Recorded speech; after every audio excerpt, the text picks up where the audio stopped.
We'll be turning your Bibles to Ecclesiastes chapter 3. This week in our reading through the Old Testament, we're going to be working our way through, perhaps regarded as the second book of wisdom of Solomon.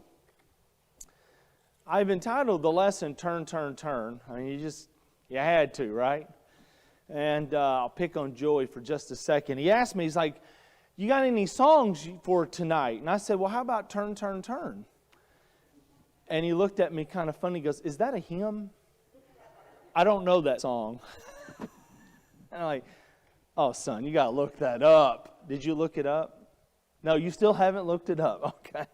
Doug texted me one Saturday, and he said, do you have any songs that you'd like for us to sing Sunday? And I said, well, I don't know. Elvis has a couple of good ones. Hard-headed woman, soft-hearted man. That's a Bible song. And he didn't think those were funny either. And maybe one of these days I'll get some of these worked in.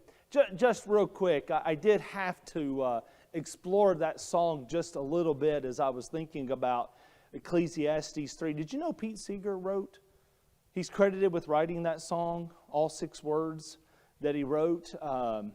Pete Seeger believed that if you used a public domain song and reworked it, that you should work back or give back to the country of origin royalties. So 45% of all the royalties from Turn, Turn, Turn go back to a nonprofit group in Israel. Because he says that's where the song originates from. I only wrote 6 words to go back with it. Then, the Byrds will pick it up. And it went to number 1 when the Byrds recorded it. And it's regarded as the number 1 hit with the oldest lyrics. And so that's its one claim to fame on the charts. And it's a great song, Joey. And all you youngins that don't know about the Byrds singing Turn, Turn, Turn, that's your assignment for this evening to look that up. The poem of Ecclesiastes chapter 3 is a rhythmic refrain of a time for everything. And it has been immortalized in song and in pop culture. But it often suggests a simple, passive acceptance of life's cycles. But that really misses the broader point in application that the wise man is making. For the preacher isn't offering a cheerful song. He's confronting the core problem of the book or the core problem of the book of Ecclesiastes, and that is the vanity of life. In this passage, the preacher is not necessarily celebrating the seasons of life. He's lamenting the fact that we're trapped in them. That we're caught in cycles that are outside of our control. But in the end, the preacher discovers that while we cannot fully grasp God's plan throughout the history of the world and in our own life, there is a profound joy that can be found in living in each time, seeking to do good and enjoy the time that we are given. And so what the wise man does is going to kind of poetically highlight kind of this ebb and flow of life's times and seasons. And so we turn to Ecclesiastes chapter 3 and we read, for everything there is a season, a time for every matter under heaven, a time to be born and a time to die, a time to plant and a time to pluck up what is planted, a time to kill and a time to heal, a time to break down and a time to build up, a time to weep and a time to laugh, a time to mourn and a time to dance, a time to cast away stones and a time to gather stones together, and a time to embrace and a time to refrain from embracing, a time to seek and a time to lose, a time to keep and a time to cast away, a time to tear and a time to sow, a time to keep silence, and a time to speak, a time to love, and a time to hate, a time for war, and a time for peace. And what's going on here is it's highlighting, I'm sorry, the text is just a little bit off on this slide, but it's highlighting that there is this turn and turn and turning of time, and it's like a tyrannical master. 14 times we have these individual lines, or 28 times we're told, and a time, and there's a time for this, and there's a time for that, and we cannot really escape that time turning and turning and turning.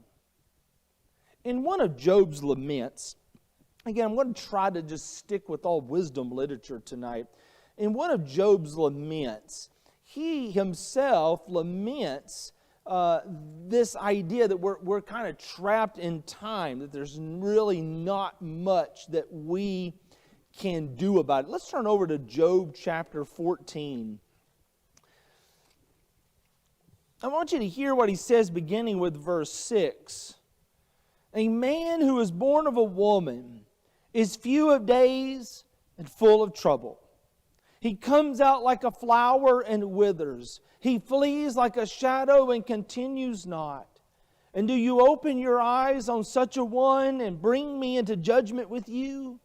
Who can bring a clean thing out of an unclean? There is not one.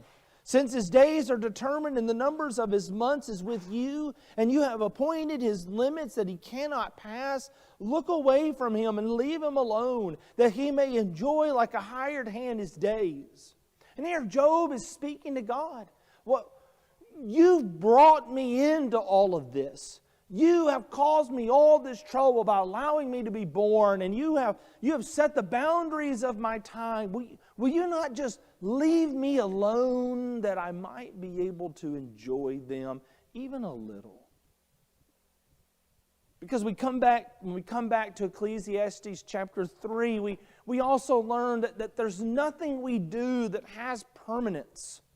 We'll start one thing and then soon we're doing the exact opposite. Again, just look at the list of things. There's a time to plant. And so we're so involved in planting.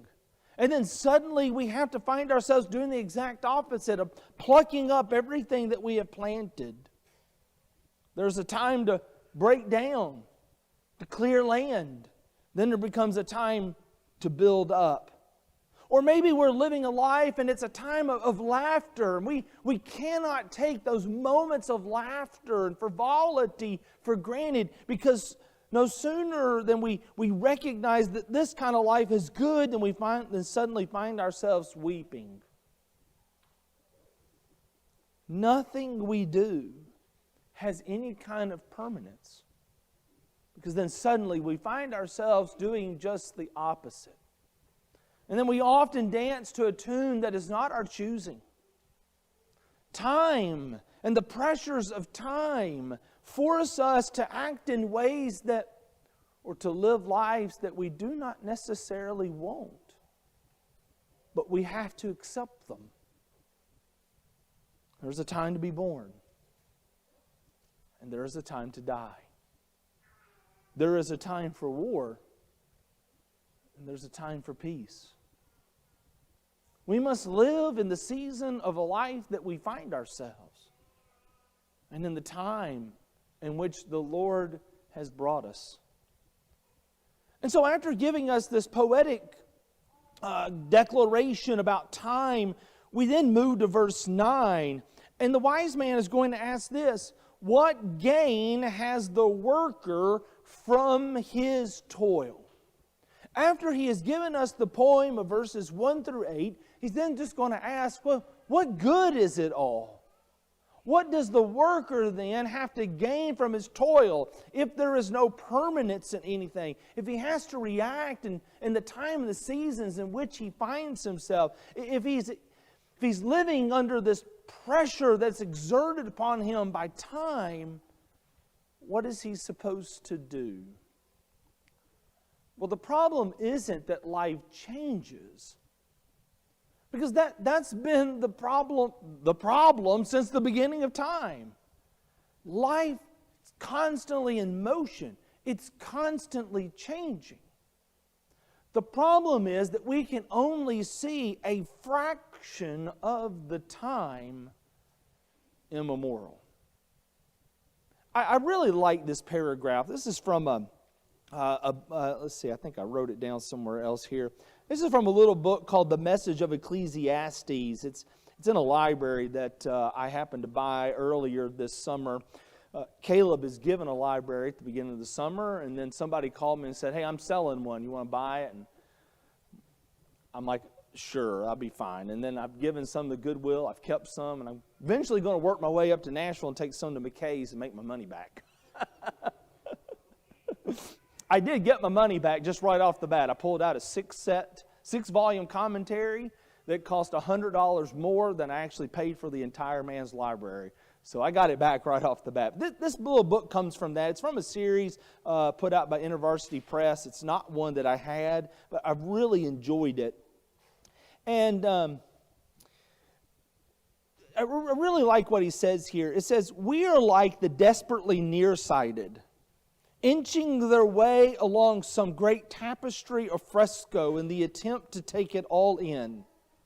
We see enough to recognize something of its quality, but the grand design escapes us, for we can never stand back far enough to view it as its creator does, whole and entire from beginning to end." We live in a time in which we see things happening, and we recognize that those things that are happening have some significance, but we cannot, through our lives, step back and see what will be the significance of these things, whether it be for our nation, whether it be for our family, whether it be for our congregation, 100 years out. All we can see, it's what's going on in the here and in the present. And that's kind of frustrating sometimes, isn't it? That we would like to know what's going to happen based off of this decision, or what's going to happen based off this action. And quite frankly, we cannot know. And we can never know. Instead of changelessness and kind of being aggravated by the fact that everything is constantly changing, there is a divine plan, though, from beginning to end. Listen again to what he says beginning with verse 9. "What gain has the worker from his toil? I have seen the business that God has given to the children of man to be busy with. He has made everything beautiful in its time. Also, He has put eternity into man's heart, yet so that he cannot find out what God has done from beginning to end." That even though we live in these changing times, and again, you can just kind of go back, in a time to kill, or a time to heal, or a time to break down, or a time to build up, or a time to weep, or a time to laugh, or a time to tear, and a time to sow, a time to keep silent, a time to speak. That even though we live in these times, and we grasp to try to understand them, to know what they mean, to live under the pressures that they exert upon us, we can take comfort, the wise man says. And though we live in change, there is a changeless one. And all that is going on, every time and every season, it is falling into His divine plan from beginning to end. Again, the wise man will have this to say. I'm just going to go back a few pages to Proverbs 19. And let's just pick up verse 21. "Many are the plans in the mind of a man, but it is the purpose of the Lord that will stand." We have all kinds of thoughts and all kinds of imaginations about how life is supposed to turn out for us. And yet, how many of us can raise our hand and say, the very thought that I had in elementary school about the kind of person I would be when I grew old is exactly what happened? I dare say nobody can say that.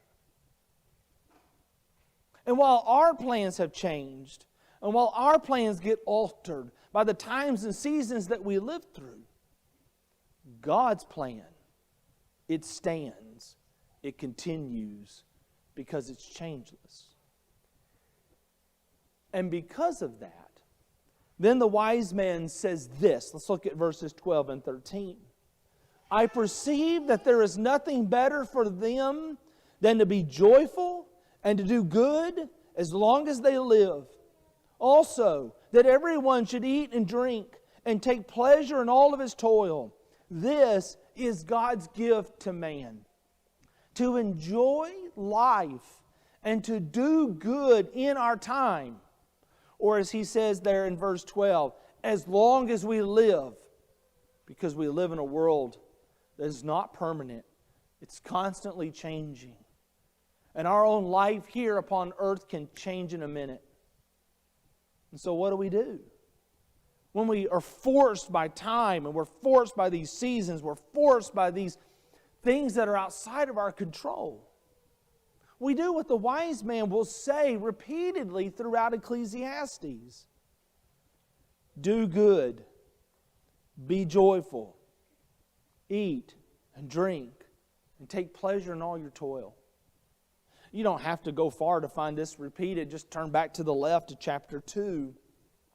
In verse 24, after giving us the first set of explanations about the vanity of life and the vanity of toil, he'll say in verse 24, there's nothing better for a person that he should eat and drink and find enjoyment or find good in all of his toil. This also I saw is from the hand of God. For apart from Him, who can eat and who can have any kind of enjoyment? He's going to say that in chapter 2. He's going to say that in chapter 3. He's going to say it in chapter 5. We'll get it again in chapter 8. And so no matter what season of life we're in, no matter the external controls that we're having to live under, we're supposed to seek to enjoy the life that we have, to find contentment there, to do good, because that is a gift from God. Think about that. It's a gift from God, whether times are good or whether times are bad, whether seasons are plentiful or seasons are sparse. We find our contentment not in those things, but in Him. And why? Because God's plan need no changes. To find our place in them is to escape the vanity of vanities. Again, you just kind of go back to the early part of Ecclesiastes, and vanity of vanities, says the preacher, vanity of vanities, all is vanity. There just seems to be a meaningless in all of life. But when we don't look for our meaning in life, but our meaning in Him, then we can find our place. We can find our contentment. We can find our satisfaction.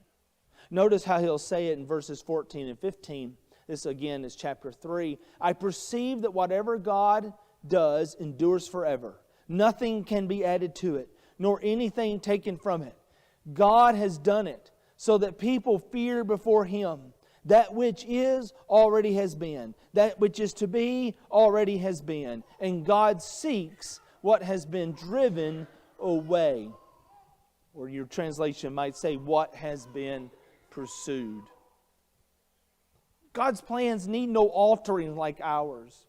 And so we can take comfort and we can take rest that no matter the time or season, I can find my satisfaction in Him. Because I would take you to the end of the book, Ecclesiastes chapter 12. And I want you to listen to how he ends the entire matter.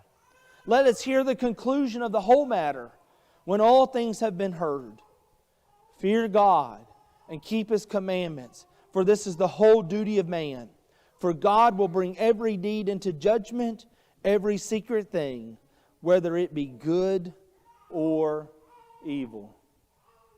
Because I am going to seek no matter the time or the season, no matter the circumstances or the pressures exerted upon me, to find my contentment in God, to do good, to enjoy the life He's given me, to eat and to drink as I fear Him and do the things He would want me to do. So what do we do with all this? The preacher's journey leads us to a stunning conclusion. The seasons of our lives, the good and the bad, the joy and the sorrow, are not necessarily random within themselves. They can, for the child of God, be a gift. Our task is not to figure out the entirety of His plan, but to find our place within it. We're called to stop chasing after the vain vapors of life and instead to receive each moment as a blessing. The final word of this passage is not about resignation. It's about a revelation. It's a call to do good and to find joy in all of life's daily toil. Not for our own glory, but as an act of devotion to the God who controls all time. It's a call to recognize that the God who appoints a time for everything is the same God who gives us strength to live well within that time. And so let us go and live in the seasons that we have been given. Let us find the joy in the tasks that are before us, for in doing so, we are truly living the good life that He intended for us. I'm really excited about reading through Ecclesiastes this week. If you haven't been keeping along or keeping up with the reading, hey, make a point this week that you're going to join us as we read through Ecclesiastes together. You'll find the schedule in your bulletin. It's on page 3.